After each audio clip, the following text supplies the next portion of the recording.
everybody. Welcome to another episode of the Comic Source Podcast. I'm your host, Jace. This is another creator-owned spotlight. We're here today to talk about a campaign that's currently live on Zoop. It's called Mano del Destino, and we have the writer and creator artist joining us today, Jay Gonzo. Jay, thanks for joining us. Oh, thanks for having me, man. Appreciate this.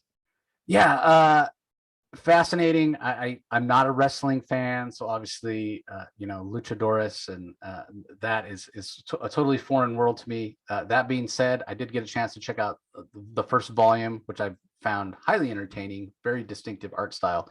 So why don't you let everybody know what kind of El Mano del Destino is about, and then specifically the story for this second volume, which I think brings in another love, because I know you talked in the first volume, your love of comics and obviously your love of wrestling, specifically luchadores. But you're bringing in a kind of a third aspect of pop culture here, which I find fascinating. So give us the pitch. Okay. Well, La Mano del Destino is this. I'm going to try to not sound like I've done this a million times. It's the story of a once champion luchador who's betrayed by his friends and unmasked in the ring. He then makes as per the rules of Lucha Libre, you can never be that wrestler again. So he makes a deal with a mysterious promoter to get a new identity, that of La Mano del Destino, and a new power to get his revenge. But like all good comic book bargains, there's strings attached. And so we spend the first volume trying to see if he can get out of the deal, still get his revenge, but more importantly, remain the person he knows himself to be. And it all happens in this like swanky jet age 1960s Mexico, where like Lucha Libre is the most important thing in that world. So in any kind of like business or political like dispute gets settled from like luchador versus luchador. So they're like rock stars and politicians kind of like all rolled into one. And then as we see in the first volume, these guys are all famous in their world. So they do stuff like there's a cartoon about them within the world of the first volume. You see like it cuts to these little interstitials of like the cartoon version of them.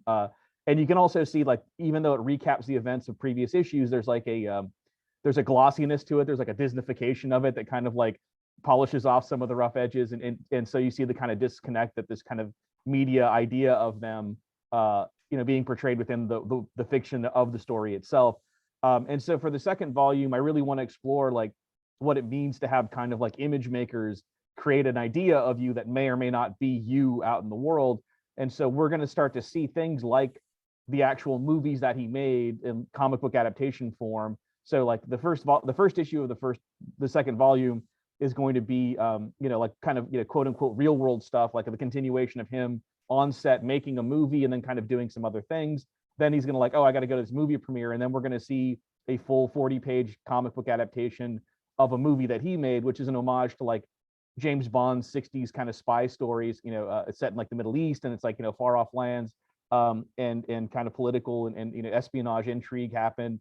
And then that movie will conclude, and then we'll go back to the last 20 pages of the 80-page book will be back to the quote unquote real world and the events that kind of happen in there. And a lot of the confrontation is going to be that like what happens when people try to commodify a personality and exploit that, and then kind of create what they want to sell as opposed to who that person might actually be, and then trying to reconcile like more people are going to see the movie than are ever going to meet him. And so they're going to start to gain ideas about him based on this media portrayals of him, and him trying to reconcile this idea that people are starting to have about him versus the real him that he knows himself to be, and still remain like that champion of the people that he is from the first volume. Like he's there for his people as opposed to being any kind of corporate shill. But now we've got like Hollywood money involved in the kind of like, the lures and enticements that all that brings with it. So that's kind of the breakdown of that. Yeah, it's fascinating, right? Because so relevant. Like, yeah, Lucha Libre has been around for decades and decades. I don't even know when it started. You obviously would probably be more able to speak to that. But the idea of celebrity and this and even all of it, like even myself, yourself, anybody listening to this, we may not be these household names or these celebrities, but everybody's, or most people, are on social media, and in a way that's sort of similar, right? Like it's the face that you're trying to project, or the persona that you're trying to display to the world, when it might actually not be true. So I think in that way we can all relate, and certainly a lot of people have touted over the last decade the ills of social media and how disinformation and we know all about catfishing and people impersonating the other people and what have you. So what made you want to kind of explore that idea through the world of luchadors and lucha libre? Well, I mean, the first volume is basically kind of my meditation on like the idea of identity, right? Like, there's no great better distillation of identity than like luchador, like someone who obscures their alter ego to be just one thing and kind of construct it through deeds. And I like that notion. And then, granted, where like, the end of the first volume is, it's like, well, where do we go from here? Like what, I didn't want to rehash the kind of like identity versus destiny story of the first one. But I wanted to extend the idea of like, like what success means now, like what the next level of challenges might be for him. And a little bit of that is kind of personal. It's like, when I first started creating Lamano, I was very anonymous, and I was, just like I was just my work. Like it wasn't about me as a personality out there. Like I'm not Stan Lee. So I've just it was just about my work. But as kind of the notoriety of the book has kind of gained, and I've kind of gained a little bit more more eyes on the book, like now more and more I'm meeting people who have an idea about me before I ever like talk to them. And that it's just it's a strange, I mean, I think we've all had it in various and small ways, but kind of as my profile in the comic world has risen, it's becoming more and more that if I go to a convention, and someone comes to my table, it's kind of more likely than not now that they have some idea about me before they ever met me. And that was just kind of a strange thing to have to get my, to reconcile, to kind of, luckily for me, they're pretty much the same thing. Like, who I am online and who I actually am are pretty much the same person. But there have been some suppositions made about me, and people think I'm into something I'm not, or what have you. Nothing, particularly like unsavory, but it definitely has happened. And I thought that was just kind of like a, taking that experience and then, blowing it up into like, the circumstance that Lamano finds himself in just seemed intriguing to me. And then also, ideas about success, like what does that really mean? Most people think there's like an end zone that's this like, oh, well, he made it. And then, like fairy tales end with the, their first kiss and the marriage or whatever. But it's like, let's get into the marriage past the fairy tales. Let's look at like, what does their 7th anniversary look like when they've heard every story each other has to offer. Like, let's look at the actual, like, the real ins and outs of like what it means to maintain a position of champion. Like, what does that mean long term, not just winning the belt the first time? What does defending that look like? And I just wanted to move past that in hopefully an interesting way, and also explore metafiction. Like, that intrigues me too, is like I get to tell other types of stories that don't have to fit into, like, I don't have to create a situation in which Lamano is a spy for the government going over to a foreign land. It's just a movie he's making, and now I get to tell that story kind of devoid from any kind of continuity. Yeah, which is fascinating, and I mentioned it before. So, I mean, are you a big, in addition to comics and Lucha Libre, are you a big James Bond fan? Oh yeah, yeah. I love James Bond and kind of all iterations. I'm a Lazenby apologist. Like I think I think For Her Majesty's Secret Service is a good movie. It's just a shame Lazenby didn't get to do more than that. I loved, in like Flint, I loved all of those kind of 60s spy movies that can be problematic, and I want to address some of that within the when I do the spy thriller with Lamano. Like, I'm gonna, like, he's not going to be a womanizer, he's not going to kind of be hard drinking. Like, there's going to be like and not like to live in like, just to be a contrarian about it, but like, just it is going to be, it's kind of who he is, right? Like, he is just kind of a good dude. And like, I kind of want to put him in what would be a situation where, like, even the movie makers want him to be this different kind of person in that. But yeah, man, I love those James Bond movies, and I also like those French movies that came out recently, that like in the probably the past 15 years at this point, those OSS 117 movies that are they're parody, but they're almost not parody. Like, they are just kind of like doing, they're not Austin Powers, they're not doing like a piss take on them. They're not like, look how dumb this is. Like, they're really like really lovingly homaged versions of those old James Bond kind of in like Flint movies, but you kind of see some of the ridiculousness and what the anachronisms they choose to put in there. And so I kind of want, what I'm going to do is going to be a little more akin to those OSS 117s movies, where they're just kind of like kind of painstaking recreations of the ethos of the time, with maybe the slightest little twist on them to kind of modernize them in a slight way, but not ever like making fun of them. Like, I love those movies, and my love for them is going to be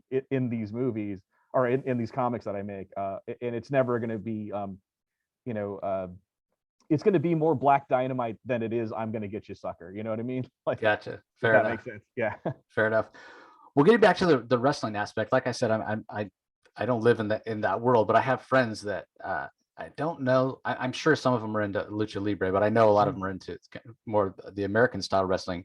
Yep. And one of them recently told me, because I was asking some questions, because I don't know anything. I'm like, I don't even know who's like the main good guy or bad guy or whatever.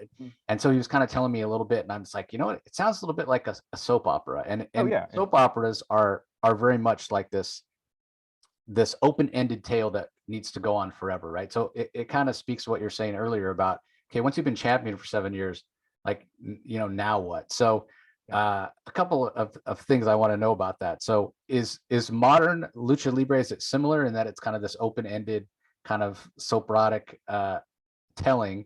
And you know, you also mentioned people having expectations. Are there a lot of young, I know there are a lot of young American wrestling fans. Is it still real vibrant with you know, a big disparity in age for the fan base of Lucha Libre? Well, yes, it is still soap operatic. Like, it is definitely like a continuing narrative that, you know, people come in and out, and then, you know, you have to make room for, like, oh, this guy got fired, so we have to make a storyline that makes sense why he's no longer here. And then, you know, nowadays with American wrestling, and I think with Lucha Libre, we have more of like what's called smarks, like smart marks. Like, these are people who follow the storylines and they're invested in the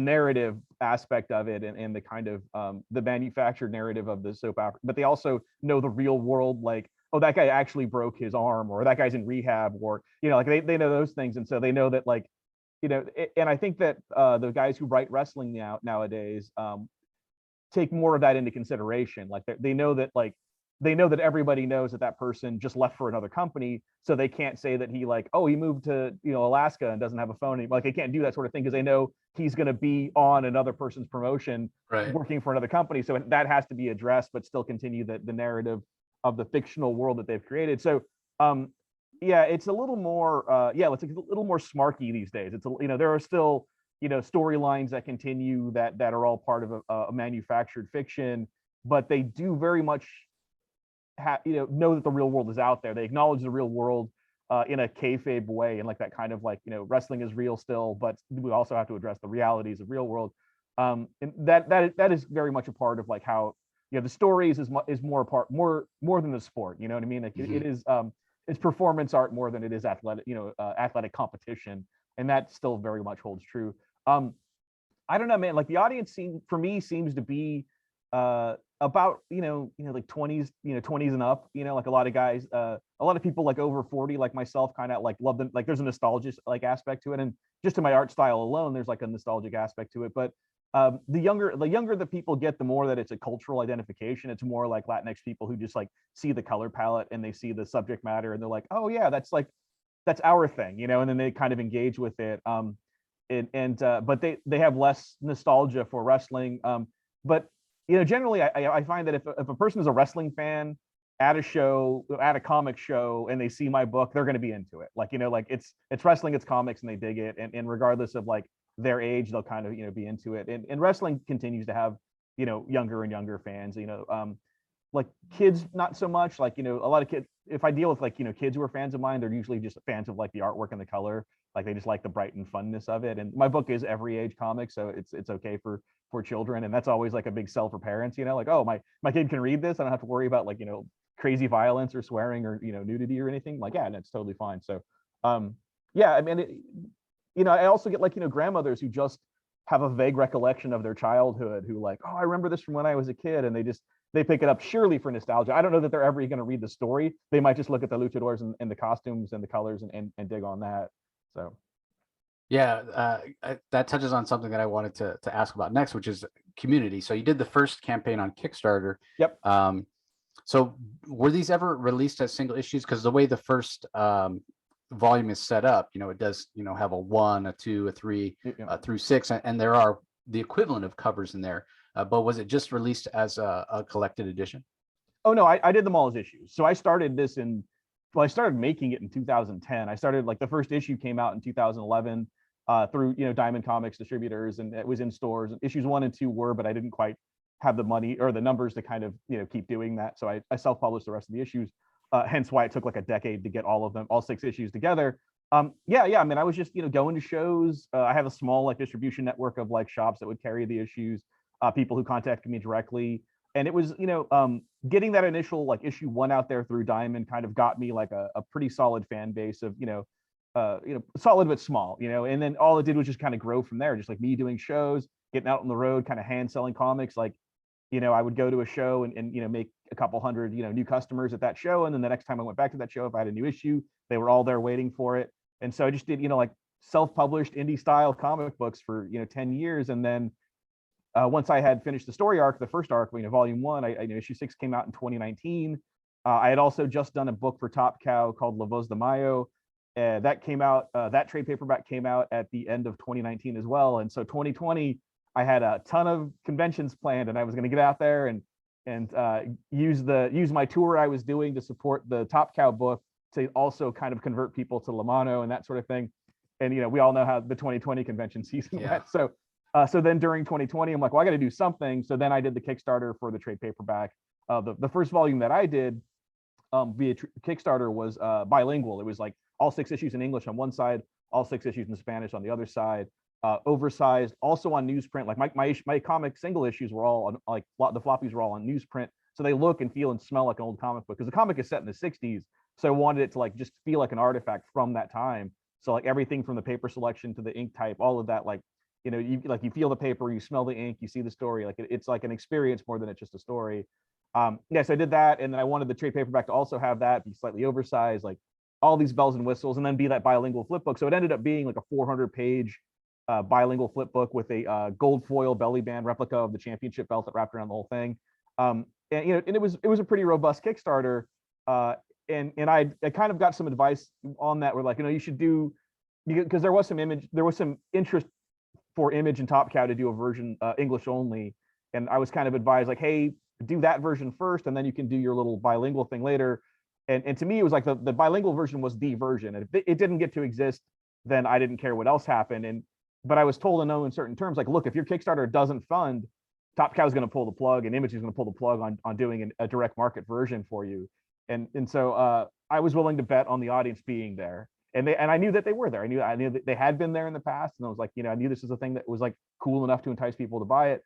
So it was successful, and then Image was like, hey, cool, let's do a English only for the direct market. And then I think that's the version that got sent to you, was the English only kind of Top Cow version. Yeah, so there is a little more fancy version that exists that was just for Kickstarter backers, that I honestly am still currently doing my fulfillment on that. Just the logistics of this during the pandemic and all of the problems that have happened has been almost comical in how many and how it's affected everything. But I do have like the next month to just focus on fulfillment. So anyone who ordered the first one will have it in their hands before I even begin work on the second volume that's coming out through Zoop. So, and that's part of why I went with Zoop too, is like, when you do a Kickstarter, they're like, you set everything up, and they're like, Kickstarter like wishes you luck. You're like, we'll facilitate the interaction with the clients or the customer base, but everything else is kind of like, good luck. Hope we can sort this out. Whereas Zoop is like, they're going to handle all of the production and all of the fulfillment. All I have to do is the art. Like, I just have to make the book, and I mean, I'll do the design again, just because I've got 30 years as a graphic designer under my belt. So I'll make sure they have the best thing possible to print, but and then they're going to print it to my specifications, paper type, size, all that sort of thing. But as far as answering any emails, working any logistical problems out, all of that's all being handled by other people, which is and they're guys who do this for a living. They're guys who have done it in the past for other companies, and now they're doing it on their own. So these are trained professionals who are going to help make up for my logistical shortcomings, which is a godsend to me, honestly. Well, and it's not even that you don't have the capability of doing it. It all becomes a matter of time, right? I gotta draw the book, what I mean? Like, and I don't have time to be like both accounts receivable and the shipping department and the production, pre-press. I would rather just focus on making sure that the book is as good as possible. But they've been great about supporting me thus far. I mean, they're doing all of the marketing for the campaign, and they're like that alone, like running the Kickstarter, just having to get there and beat that drum of like, hey, trying to beat the algorithms of getting throttled back and like just getting it in front of the right people. And without fail, whenever you run a campaign, you're still going to get 100 people after it closes go like, oh, when did this happen? I would totally back this. You're like, believe me, I was tweeting about it like 9 times a day. I don't know what to tell you, So those guys are handling that marketing aspect of it, which would be a full-time job for me. But since that's not a full-time job for me now, I can just focus on fulfilling my last Kickstarter and then making sure the Zoop project is going to be as good as possible. Yeah, well, I mean, I'm a perfect example of that. I hadn't heard of this before Zoop reached out and I'm glad they did, because again, I'm not a wrestling fan. I'm not a Lucha Libre fan, but the story's fantastic. And I didn't know that it was on newsprint. That makes me want it all the more. Like I need a physical. Yes, I got sent the all English one, and it has some great back matter in there and what have you that I still haven't had a chance to go through all of it. But I want the physical copy because it's a gorgeous package from what I see. And the newsprint and everything and nostalgia, like you were talking about. But going back to talking about community, obviously the fans showed up for the individual issues, like you said, and then showed up for the Kickstarter. The fact that it was bilingual, had you had people coming up to you at shows that English second language maybe were struggling a little bit? Was that part of the reason that, and we'll talk about diversity and inclusion in a minute, but was that part of the reason you were so insistent and had such belief that people would show up for the flip book? Oh, absolutely. I mean, to me, the people I made it. I mean, I made the book because I was tired of the way that like my culture was represented in American pop culture, and it was just getting worse and worse. I mean, I've told the story a lot, but it's like every time you see Mexico, it's like sepia tone and brown and dirty looking, and the only story Hollywood wants to tell is about cartels and violence and poverty. And then partial, and then kind of tangential to that, you would see like luchadors in American movies, and they don't wrestle. Like they're just dudes in masks who are like hitmen or bodyguards or some nonsense. And then kind of part and parcel of that, they're also kind of like a punchline. It's like, look at this dumb guy in a mask, and and then a lot of times when you see like a Latino in an American movie, he's kind of like like there's this like slow-witted Mexican kind of like who kind of doesn't get it, like and I was just kind of sick of seeing myself, my culture represented in this light, knowing that they have like there's a bright, vibrant, dynamic aspect to all these things that I love. And that's why I created this comic. I wanted to celebrate the beauty of my culture and get it out in the world. And it shows, and just people reaching out to me. I would get these people who like, yeah, English definitely was their second language. Some of them kind of barely spoke English, and they would tell me they loved the book, even though they like just the visuals alone. And I was like, and they wanted to know if there was a Spanish version. And I had always intended to print both of them. In fact, when I talked to Diamond initially, I wanted to do English and Spanish. And I was just told by the industry time and time again, Spanish language comics don't sell. Spanish language comics don't sell. And I don't think that that's necessarily true. I think that the market as it is, and I think this is just benign neglect. I don't think it's anything, there's any malice involved. I think the market that it as it exists currently just doesn't know how to market or distribute or get Spanish language comics to people who would enjoy them, because the market, I mean, the distribution system is, comic shops and what have you, it's just not set up for that, and it would be such a small part of like what does exist that it's not worth their while. I get it, but I feel like, if you pick the right cities, if you had spinner rack distribution, you could grow that market just exponentially. But no one wants to like reinvent the wheel, especially with the market kind of shrinking in the way that it is currently, or moving to the book market, like which is even more English dominated. So to me, Brazil, sorry to interrupt. Brazil has a huge comic, and it's growing by leaps and bounds. So I don't see why Mexico or Central America wouldn't be the same thing. Yeah. To your point, if it was just distributed in a different way. So here's the problem. You got to remember, 75% of our industry is being dominated by two companies, right? Who are only tangentially interested in comic books. They're IP managers who make movies in their own IP farm. So but those guys will take something like, the Fantastic Four, Captain America, Superman, Batman, they'll translate it into Spanish and put it, like allow it to be sold in American stores.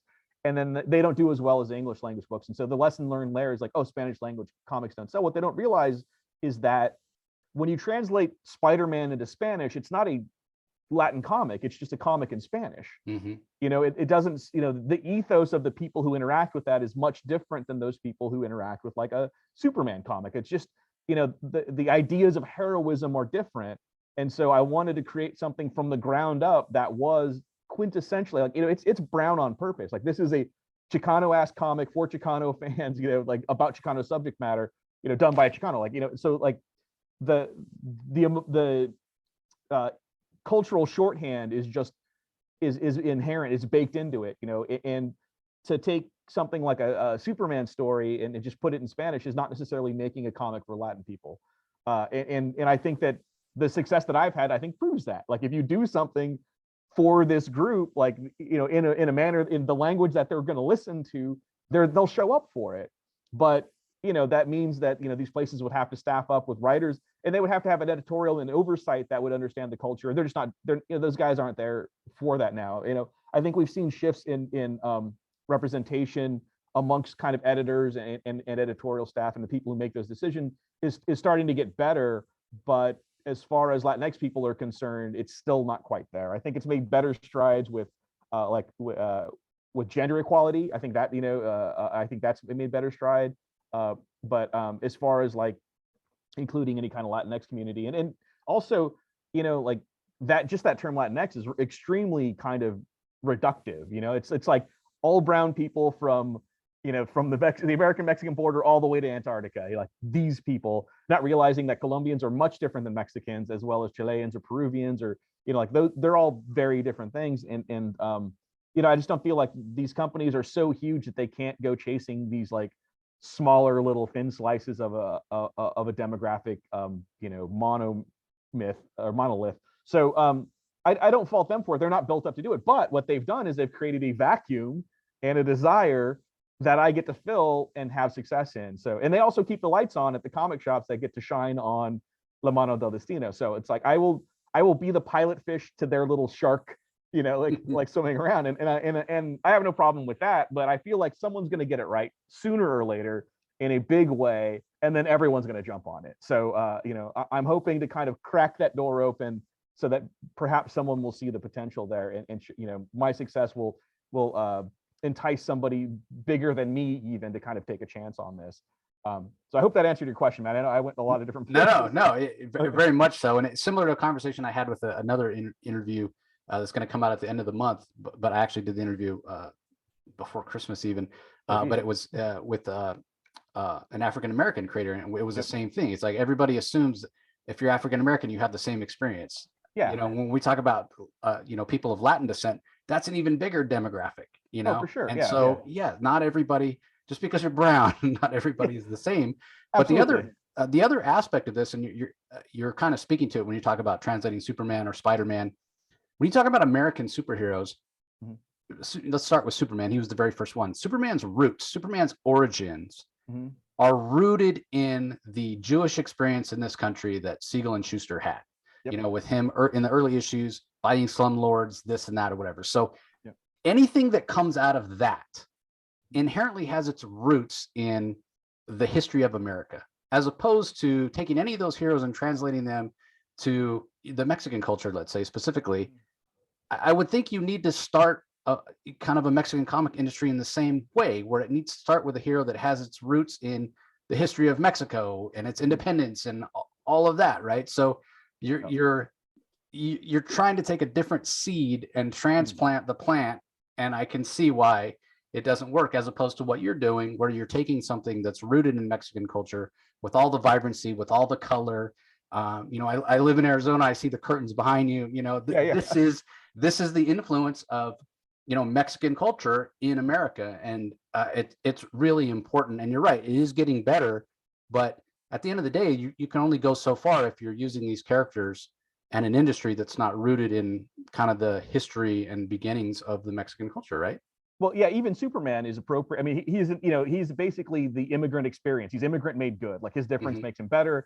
That's like, and that's a time in America when it, you know, we had a lot of immigrants, and these like first generation whose parents were born in foreign lands and they were born here, and the immigrant experience was, you know, very much a part of how they created these. However, it gets co-opted by the kind of Western hero mythos pretty early, right? Like, and Western mythology is very much ego driven, and the American ideal of heroism is also like stems from that, right? So like, I always say, like, King Arthur gets to pull the sword out because of who he is, not what he does. You know, Hercules gets his position because of who he is and not necessarily what he does. The rugged individualism of the West, like the cowboy Western hero, is very much about who they are. and because of who Mexico, and I've said this a lot, so anyone listening who's heard me say this before, I apologize. But Mexico has a very tenuous relationship with identity as far as it's concerned, like historically, because we are mestizo. Like more than 80% of Mexico is mestizo. We're mixed. We're both. We have the surname of our conquerors and the skin color of the conquered. We are as much conquistador as we are conquered, and so in American, like marginalization of like people, victimizers, a little more clear cut. Like if you're kind of this skin color, you were victimizer. If you were on that side, you're the victim. Whereas in Mexico, it's a little more like I'm as much victimizer as I am victim. And so for me to kind of take a posture of one side or the other, it's a little disingenuous, with not inclusive of my person as a whole. And so a lot of our heroes are anonymous, and they forego their ego to define themselves by what they do. You look at someone like even like Zorro, who just takes his like noble heritage and puts it all aside to put a mask on and do the right thing. And and I acknowledge he was created by a white guy, but he is a hero very much revered in Mexico. But and even like the luchador, same thing. It's there is no Clark Kent to a Superman. He is just the thing that does the right thing. He is just the vehicle for righteousness to prevail, more than he is about like who he is or where he came from or any of that. And all of those are kayfabed and made up and stuff. And so it's just it's a slight difference in ethos that means that these kind of ego-driven white male power fantasies of American superheroism don't quite resonate with the ethos of a people who are more about like what you do than who you are, just because of how like we're acculturated. I mean, it's the same thing with like Japanese heroes are always different than American heroes, because these are people who have who their surname comes first, right? Their family name comes before. So who think of themselves as is a part of a unit more than they think of themselves as an individual. And that's an ethos that we just can't understand. Like we don't get that, because I go by Gonzo. Like I don't even use my actual government name. Like so we're very much about like we're this first name first. And we're a country that embraces Madonnas and Chers and people who are just mononyms, right? They're just one name, and and making a name for yourself is very much an American ideal, whereas like a Japanese person couldn't fathom that. Like that kind of like proudness, that kind of like putting yourself above anything else is inconceivable. So just in the way that those things are different, the same with like Mexicans, Chicanos, what have you. Like we just have a different idea of what heroism means. And part of why I did this kind of like 60s motif on how I put my comic together was Lucha Libre was like, I think at its zenith in the 60s. Like the luchador as a hero, as an icon, as a cultural icon, really it doesn't get any better than like 1965, like through the set, like 1970. Like El Santo, Mil Máscaras, those guys are making movies all the time. But anyway, it is also like taking this very, in the 60s in America, we've really codified superhero comics as like a look. And for me to appropriate that, but then make it about this kind of like very Mexican kind of ethos when it comes to heroism, was kind of a little bit of like, it was intentional. Like I'm taking white male power fantasy and just putting a different little spin on it. And now it becomes about, my meditation on kind of respectability politics of the kind of Chicano diaspora as seen through, myself. And that, that is a thing that, that comics initially in America kind of dealt with. It was like classism, like, and La Mano definitely becomes about kind of the internalized respectability politics of a culture steeped in classism that existed before Hernan Cortez got there. I mean, the Aztecs had their caste system. The Spanish just show up and put themselves at the top of that. Like, so we got millennia of kind of caste class system that we're still kind of looking to overcome. I mean, there is colorism, there is a little lot of, things like that exist in the culture. And that kind of, the last vestiges of that kind of run out in the 60s in Mexico too. So this time, place, and even art style all lend themselves to kind of making a point about it without having to be the TED talk that I'm currently delivering to you. You know what I mean? Like it also then, but I should point out, this is also a very fun comic about dudes in masks beating on each other. Like first and foremost, it had to be just dumb fun comics, right? Because that's like, comics used to be fun, and I think that's like when you can sneak ideas in on people, but a lot of these kind of underpinnings do exist in there, but I never take a moment to like lecture anybody about like these sorts of ideas. They're just kind of woven throughout the understructure of the comic. Yeah, well, I mean, when we talk about Lamano's history, there's a Mhm. little bit of that class stuff in there, and right at the end when we find out some more about his origins that he wasn't even aware of. So yeah, Yep. it's in the background, but overall, it's just a fun comic, and it's Yeah. also in my mind very educational for somebody like me who didn't know anything about Lucha Libre, And I think for me, the line, and it goes to identity, the line that resonated with me the most, that helped me, I think, kind of understand a lot of what you're talking about is at one point there's a line about the fact that somebody who's a luchador, they don't find their identity until they put the mask on, like Yeah. as a person, like you're talking about, as an individual, they didn't even know who they are. Like if Yeah. you have that calling, if you're that heroic luchador type, Mhm. you don't even realize it until you Yeah. put on the mask and you subsume who you were before for this new heroic identity, and that's what Lamano does. Yeah. I mean, that's that was the difference I was trying to state between American heroes and a luchador, right? Like, American heroes put the mask on to conceal who they are so they can protect their loved ones or whatever, and the line is like, it should be noted that the luchador dons his mask not to conceal his identity, but to reveal it. Right. So like, that's the kind of like, I'm not doing this to protect my loved ones or to like have any kind of anonymity so that I can then do other things. No. This is to let the world know this is what I am. This is who I'm, this is what I'm about. This is who I am. And again, it's that slight difference in ethos between Western heroes and Mexican, Mesoamerican kind of heroism, and that was like the one time I thought I needed to get explicit about it. Just kind of like, yeah, and also let people know like it doesn't matter who's under the mask. Like that's beside the point. It's about what he does with the mask on, that is the real him. So Yeah, fascinating. So tell us a little bit about the campaign, some of the rewards that are available, because obviously we've talked a lot about the first volume. This is for the second volume yep. That you described with the James Bond type film and whatnot, but you can Yep. still get the first volume, right? Yeah. Well, anyone who, so if you do back the second volume, and granted, so you can get the first volume, I should point out too. Anyone who wants to buy it like today, right now, just go online, La Mano del Destino, hit shopping. You can get it through Amazon, you can get it through Barnes and Noble, like it's everywhere. That English only image version is as available as an image comic can possibly be. However, if you back the campaign for the second volume, you're going to get a PDF at least of the first volume. And we do have reward tiers that do include the collected edition. I think we have 20. I don't have a lot of overages, so I think I have 20 of that actual deluxe version of the first volume, the bilingual version that will come with the first issue. There's a reward tier there. Does it come with the belt that you were describing? Yeah. That will come with the Okay. the. I gotta, as soon as we're done talking, I'm going to get that. Oh, okay, man. Go pledge at that level, yeah, for sure. But what is it? And then we do have rewards. So you'll get, I think everything at least gets the first issue, which is an 80-page giant. So it's like 4 times the comic book size.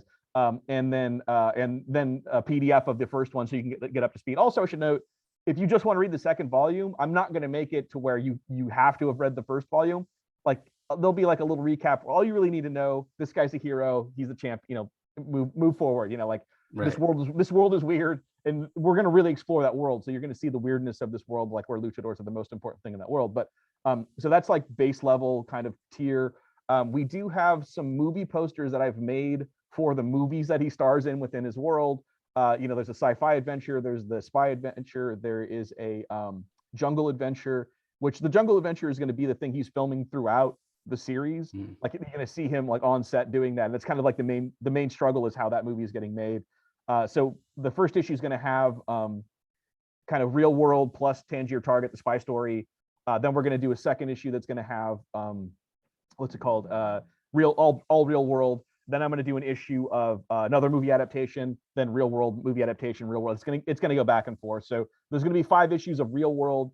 The movie adaptations are going to possibly be handled in slightly different ways. That's all I can really tease on that right now. So, but they'll be there as well. But 5, I'm committed to at least 5 real world issues. The movie adaptations, we're going to have some fun with.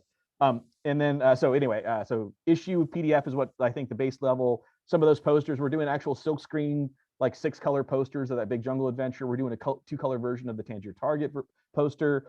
We've got some original art tiers where like I'm gonna do some commission art for people. I'm trying to think, like I know we're announcing stuff, and I might have to pull this up, man. So yeah, so and then we do have like some, and then also like we do have a retailer bundle, which I wasn't able to do with Kickstarter because I couldn't do the math on like discounting like to make my goal, like, oh, if I discount this amount, like how many more do I need to, put on there? Hold on a sec. Let me see what else we got here. So yeah, there's a digital version of it, printed version of it. There's signed versions of it. There's ones that come with the posters. There's one that come with the collected editions. And I think variety packs of that for right now. And the commission, like getting commission art from me, in addition to getting those. God, I don't know what I can actually tease here. So we have some kind of stretch goal ideas. Some other cool shit is coming down the line. But I don't know at what point we're like, I'm not in charge of like when that gets revealed. Gotcha. So Yeah, fair you enough. can follow the campaign too. You can just follow the campaign and see what's going on with it. But I mean, like we're 50% funded on day 3 or day 4 right now. It's going to happen. So I think once we hit the stretch, like once we hit the actual goal, we're going to start unloading or off revealing some other like cool like things that I just think are cool. I mean, like that's so many crowdfunding things I see, and even like trade paperbacks and stuff. Like there's a lot of kind of BS that's being kind of promoted as like it's like an interactive menu on a DVD. It used to be a feature. You used to see that on the box as an advertisement. Like, oh, I get this DVD that has an interactive menu. Like interactive menu is bullshit. Like it's nothing anybody wants. So I'm not doing anything that's just like, oh, one of the rewards is not going to be the script for the comic book, because that's a bullshit reward. You know what I mean? Like nobody wants the script for a comic book. They want the comic book. So I'm trying to make this all cool stuff that people would want anyway, and make it as enticing as possible. Like I don't want this to be like that food truck pricing where it's like, oh yeah, I want a burger, but I don't want a $20 burger because it came off a food truck and a guy with tattoos, a beard, and a ponytail is mating for me. Like I just want, So anyway, I'm trying to make it as much a kind of non-decision as possible. Like it's like, oh, that's cool, it's affordable, I'll grab it. I don't want anyone having to hem and haw over like, it's cool, but is it like, is it $500 cool? Like I'm like none of that. Like that's not I'd rather reach more people for less money. Like, and this is never about the money. I mean, if I wanted to make money, I wouldn't be in comic books. Right. So, yeah. This isn't about me getting rich on anything. This is just about me. I cut my profit margins like razor thin, and that's just to cover any kind of fluctuation in supply stuff because the world is crazy. But I'm not I'm not selling $40 t-shirts. Like I'm not going to do like that sort of thing. It just in my head, a t-shirt's be $20. So if we offer t-shirts, it's going to be $20. Like those sorts of things. Like just trying to keep everything reasonable, but also cool stuff. Like I'm not going to ask it. Like if I made a t-shirt, it's not going to be just like the logo or something on there. Like I because nobody wants. Like it would be a cool piece of artwork that you would want to wear regardless if it would belong to my campaign or not, and stuff like that. Like I don't want there's stuff that's easy to do, but it's not necessarily right for what I do and my campaign. So I just want it all to be cool and worthwhile, I guess is the short answer. Yeah, fair enough. Hopes to do some shows this year in 2022. Yeah, I definitely going to do Heroes is always on the list. I had a really good time at Dragon Con last year, so I'm going to try to get back to Dragon Con. Emerald City was great this year. I'm going to get back to Emerald City.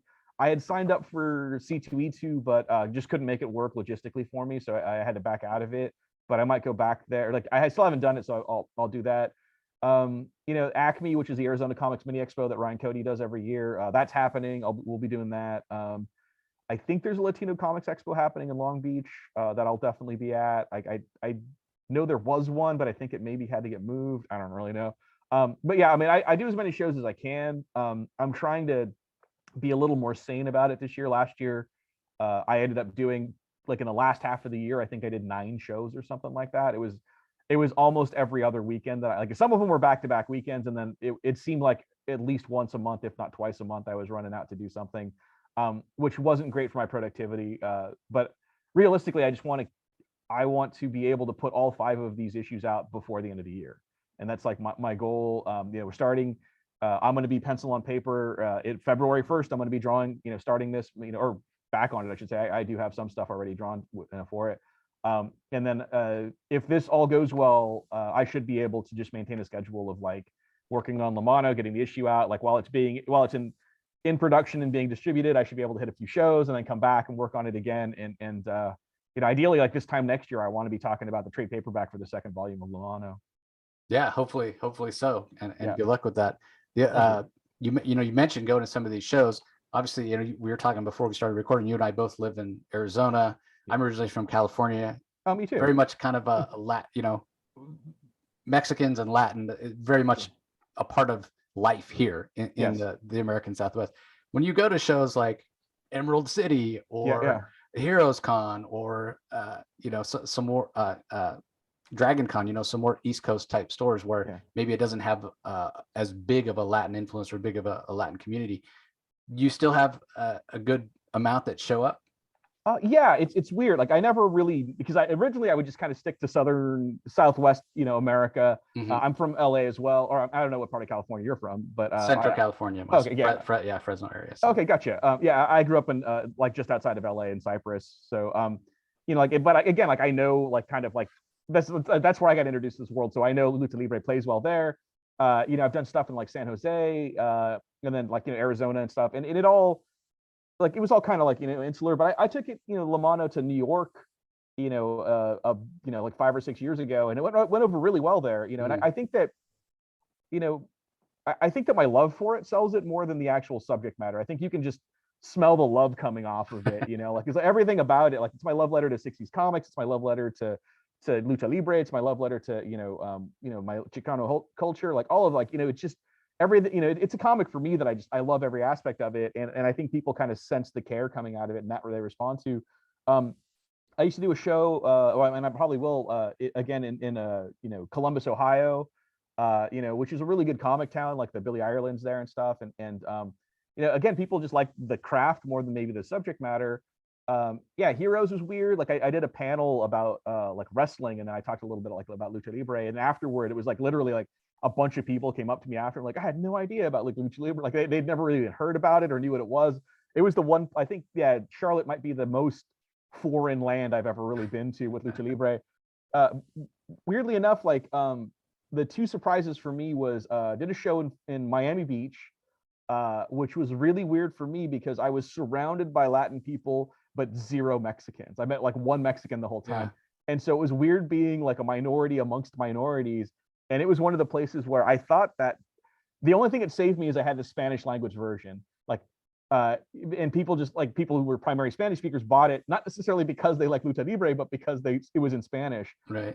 And that was weird because there's less love amongst, Cubans and Puerto Ricans and, Peruvians for like Lucha Libre, like, than like say Mexicans and like Guatemalans and stuff. So that was a really strange experience. Like it did not go over nearly as well as I might have suspected, but I did okay there. Conversely to that, I did Emerald City, and I thought like, oh, this is probably like I've probably traveled north enough to where like Chicano culture doesn't really play as well. There's a huge Latin community in Seattle. Oh, really?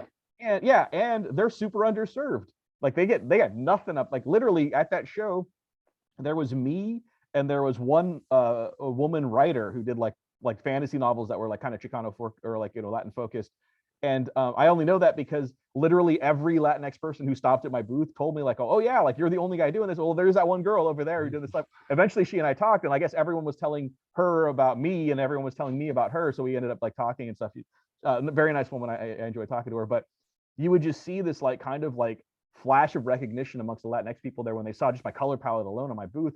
Just like, oh shoot, like damn, I didn't even realize I was missing this, but like just like spoke culturally to them, and they would tell me about it, like, yeah, dude, like no, like this, there's just nothing like this for us. And so I did really, really well in Seattle because I was like, I had cornered the market. I was like the only guy doing legit comic books that were even remotely Latinx themed, and I know this because literally everyone.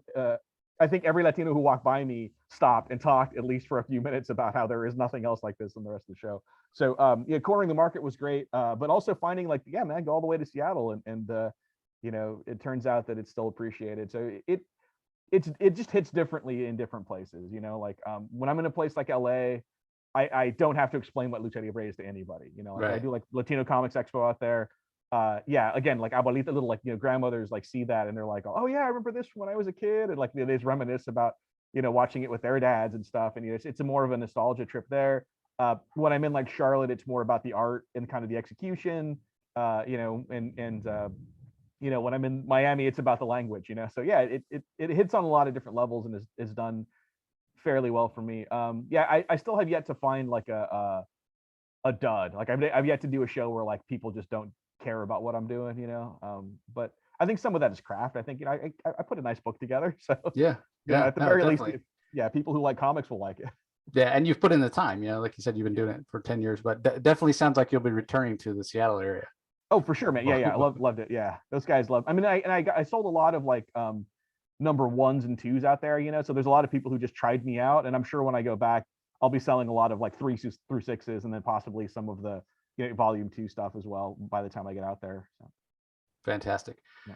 Well, Gonzo, I really appreciate the time. It's been great talking to you. Like I said, everybody, I'm going to go and get the flip book for myself right now as soon as we're done talking. So if you don't want him to run out, you better go and pledge soon. And one thing that I'll remind everybody, I always say this whenever we do creator-owned books, even if what we've talked about today doesn't seem like it's for you, or it does seem like it's for you, but maybe you just don't have the means right now to fund it. Best way you can help out Gonzo is to go and promote it on social media, put it on your social media. Let's get as many eyes on this thing as possible. Because like he said earlier, there's always people that would have loved to have been part of the campaign if they realized that it was going on. It happens to me. And I live and breathe comics, as you guys all know.